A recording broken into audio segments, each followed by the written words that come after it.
I want to welcome everyone to this new series on Tefillah. In this series, we will explore, Emir Hashem, the meaning of prayer, the purpose of prayer, the profundity of prayer. But the truth is, let's give a little bit of background, because at the end of the day, we have a lot of Tefillah ahead of us. In the month of Elul, Emir Hashem, we try to become a bit more focused on what it is that we're doing in our relationship with Hashem. And prayer itself is a dialogical connection between ourselves and HaKadosh Baruch Hu. We add on Tfilos LeDavid Hashem, and then we enter into Slichos, going into Rosh Hashanah, Aseret Simei Tshuva, Yom Kippur, and even after Yom Kippur is over, Baruch Hashem, over the course of Sukkot, we have so many beautiful Tfilos as well, Shmini Atzeres, beautiful, uplifting Tfilos. But all too often, we lack a little bit of an appreciation, or better stated, an understanding of what it is that we're trying to accomplish within our Tfilos. Why is it that we daven? What is it that we are trying to accomplish through those tefillos?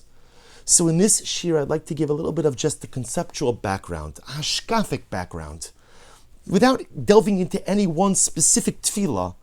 But what is it that we are trying to accomplish through the tefillah experience?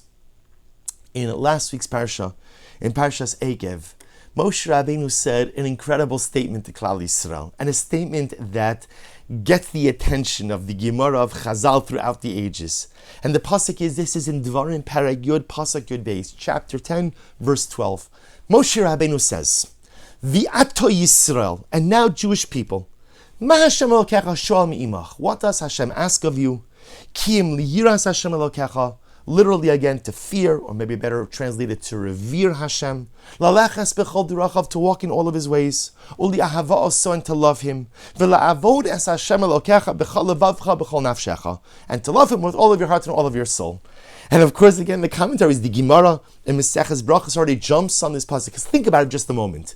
Moshe Rabbeinu is saying to Klal Yisrael, listen, guys, God asks so little of you. All He asks of you is to revere Him, fear Him, to walk in His ways, to love Him, to serve Him with all of your heart, with all of your soul. That's it. That's it. By the way, in this passage, Moshe Rabbeinu described the entirety of Judaism. And yet here, Moshe Rabbeinu is saying that's all Hashem asks of you. Now, of course, on a basic level, what Moshe Rabbeinu is saying is, if you look at everything that Hashem gives us versus what Hashem asks in return, it is very little. But nevertheless, Moshe Rabbeinu seems to be minimizing the ask. The ask is huge. The ask that Hashem is making of us, the ask that Moshe Rabbeinu is making of us, to be good people, to fear, to revere, to follow in His ways, to serve Hashem with all of our heart, with all of our soul. So the Gemara discusses this idea, and the Gemara gives an interesting answer. The Gemara says, this is Gemara Maseches Brachos, Daf Lamed Gimel Amud Beis, page 33b. The Gemara says, because what Moshe Rabbeinu was really teaching us was Hakol Bidei Shamayim Chutz Miyiras Shamayim. That at the end of the day, everything is in the hands of God, except the spiritual character, our Yiras Shamayim, our relationship with Hashem. That's the only part that's in our hands. Meaning what? Moshe Rabbeinu is saying, and Rabbi Nachman of Breslov explains this so beautifully, that we spend our lives worrying about the things we don't control. We spend our lives worrying about the things we don't control. And Moshe Rabbeinu is teaching us that in reality, we only control one thing. And the one thing we control is the nature of our relationship with God, the nature of our relationship with Hashem, and the spiritual identity that we carve out for ourselves. That's the only thing I control. This is more clearly expressed in a Gemara Maseches Nida. The Gemara says in Tractate Nida, Daf Tezayin Amud Beis 16b.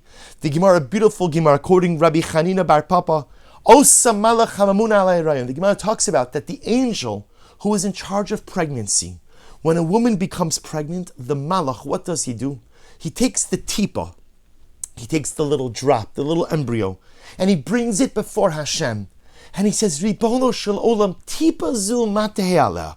What is going to happen? What is going to be with this child? What is this child going to be like when he or she grows up? Gibor o chalash, strong or weak. Chacham o tipesh, wise or unwise. Ashir o ani, rich or poor. So, and the malach goes through a whole list of questions. And the Gemara says, but 1 second, the most important question is missing. V'ilu rasha o tzadik lo ka'amar. The malach doesn't ask, is this child going to be righteous or not righteous? Tzaddik, righteous, or rasha, wicked? The malach doesn't ask that. Why? Says the Gemara, Because hakol bidei shamayim chutz miyira shamayim. Because at the end of the day, whether you're rich or poor, that's decided by God. Whether you have heightened intellectual acumen or not, that's up to God. Tall or short, good looking, not so good looking, athletic, not athletic, those are all up to HaKadosh Baruch Hu. The Rebbe Shalom decides all of those things. There's one thing that HaKadosh Baruch Hu doesn't decide. There's one thing. And that one thing is the nature of your relationship with Hashem. That one thing is the spiritual identity that you carve out for yourself. Hakol bidei shamayim chutz miyira shamayim. Everything is in the hands of heaven except your yiras shamayim. Yiras shamayim is a catch-all phrase that refers again to my relationship with Hashem, and that refers to my personalistic spiritual identity. Everything else is up to God.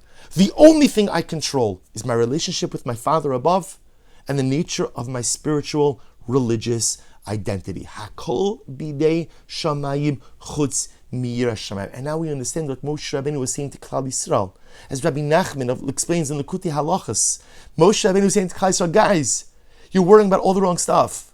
You're obsessing and you're worrying and you're constantly preoccupied with the things you don't control. But yet, we pay so little attention to the thing we do control. We pay so little attention to the only thing we control, which is our spiritual identity, which is who we are and our relationship with Hashem. That's the only thing that is in our control. Hakol bidei shamayim chutz miyira shamayim. Moshe Rabbeinu telling us, stop worrying about the stuff you don't control and focus on the stuff or the thing you do control. Who you are, what you are, and your relationship with Hashem. The great tzaddik Rabbi Levi Yitzchak of Berditchev had 3 sons. His oldest son, a young boy, Meir, known as Meirel. Meir died at a young age. He died in his late teens, early 20s. And the story is told that one time Meir was a boy of but 9 years old. And he comes over to his father, Rabbi Levi Yitzchak of Berditchev, the great tzaddik, Zechuso Yagein Aleinu. And he says to his father, Father, I don't understand. The Gemara says, Hakol bidei shamayim chutz miyira shamayim. Everything is in the hands of heaven, except for one's spiritual identity and their relationship with God. And young Meir, 9-year-old boy, said, I don't understand. Either Hashem controls everything or He doesn't control everything. You can't say He controls everything but one thing. You see, children are concrete thinkers. So in young Meir's mind, either if God controls everything, then everything means everything.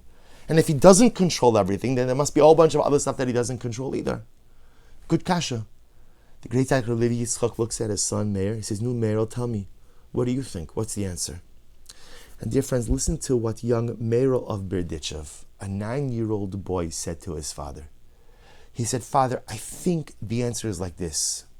Hakol, what the Gemara means is, Hakol bidei shamayim. Everything is in the hands of heaven." Meaning what? When I dive into Hashem for something,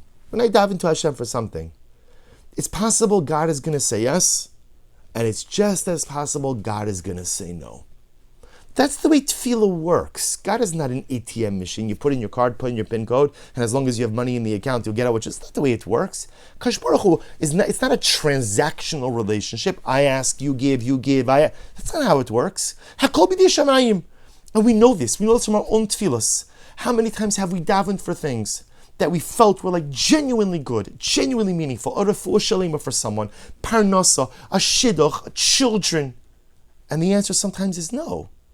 Because Hakol b'dei shamayim, God has the power to say yes and say no, and sometimes He says yes and sometimes He says no.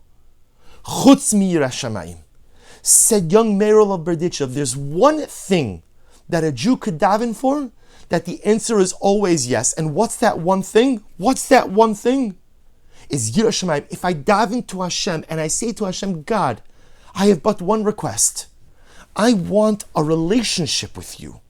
I want the relationship with you.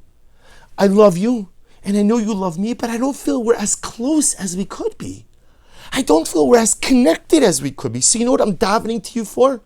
I'm not davening to you for parnasa, or for this job interview, or for this exam, or for a shidduch for my kids, or for this one. I'm not davening for any of that stuff right now. I'm just davening for a relationship with you. HaKadosh Baruch Hu only has one answer to such a tefillah like that. And that answer is a resounding yes. HaKadosh Baruch Hu always answers the tefillah for connection with a resounding yes. Hakol b'nei shamayim. Whatever you daven for in this world, sometimes the answer is yes, sometimes the answer is no. Chutz mi yiras shamayim. Except if I daven for connection, davening for connection always meets with a positive and affirmative divine response. Hashem always says yes. And this, dear friends, gives us such a profound insight into tefillah. You see, what is tefillah really all about? So often we think that tefillah is the opportunity to ask Hashem for things. And that is true. And we'll talk about this in future shiurim.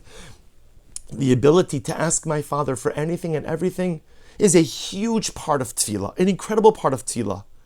But there's something so much more fundamental.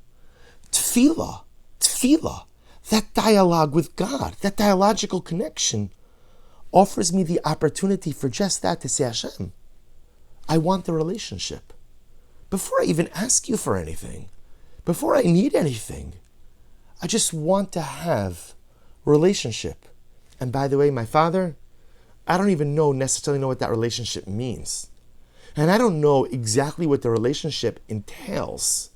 And I don't know what my expectations are of you and what your expectations are of me.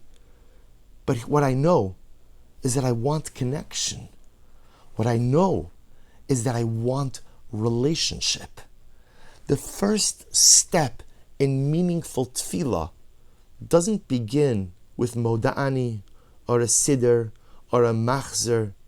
It doesn't begin with understanding the intellectual construct of tefillah. The first step in powerful and purposeful prayer is recognizing that the ultimate goal, the building block, and really the overarching goal of tefillah is relationship. Because the Ribono Shel Olam is such an integral part of my life. He's everything to me. And I know that I'm everything to him. But we have to create relationship. And tefillah offers us the opportunity. Tefillah offers us the platform to begin to create relationship.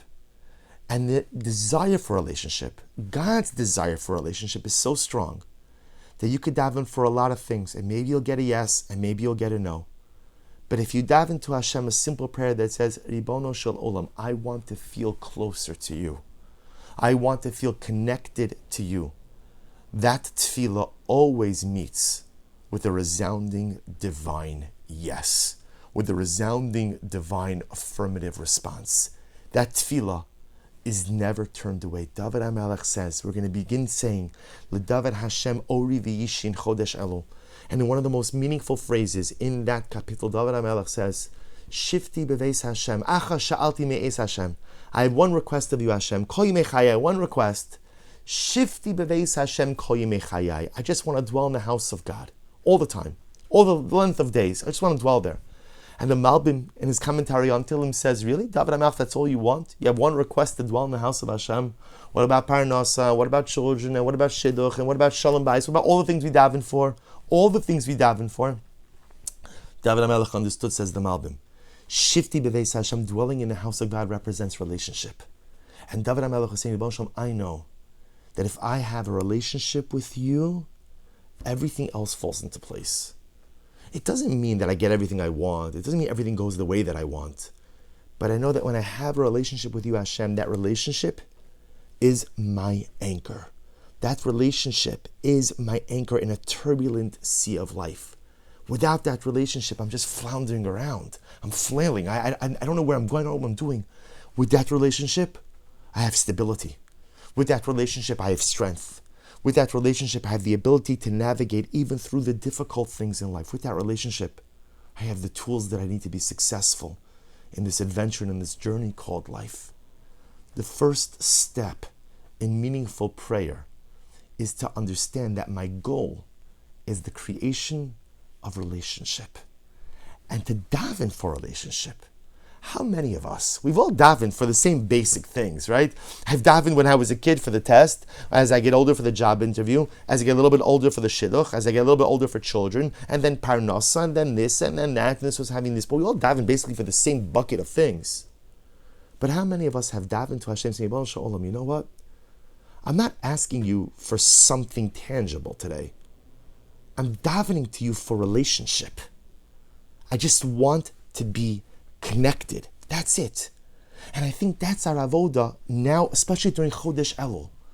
To daven, not necessarily, we could daven also for specific things, but to make sure to include in our tefillos a desire, request for connection. I just want to feel Hashem. This is the tefillah. Ribono shel olam, I'm davening to you to allow me to feel connected to you. I'm davening to you to help me feel close to you. I'm davening to you because I want you and I need your help in bringing the two of us closer.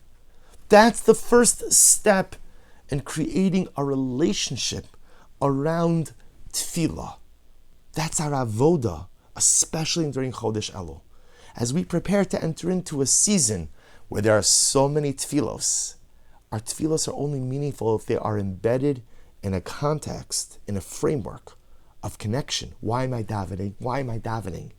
Because I want to establish connection. Why am I davening? Not because simply I need stuff, but because I want to feel close. Why am I davening? Because I want the Ribono Shel Olam in my life, and guess what? He wants me in His divine life as well. That's why I'm davening. Hakol bidei shamayim chutz miyiras shamayim. Hashem, when you daven to Him for stuff, sometimes He says yes, sometimes He says no. Hakol chutz miyiras shamayim. But if we daven for connection, if we daven for relationship, and if we daven for closeness, the answer is always yes. I look forward in Miras Hashem to continuing this journey in the sea of tefillah together, and hopefully emerging on the other shore with a renewed sense of commitment, a renewed sense of appreciation, and a renewed sense of connection. Have a wonderful day.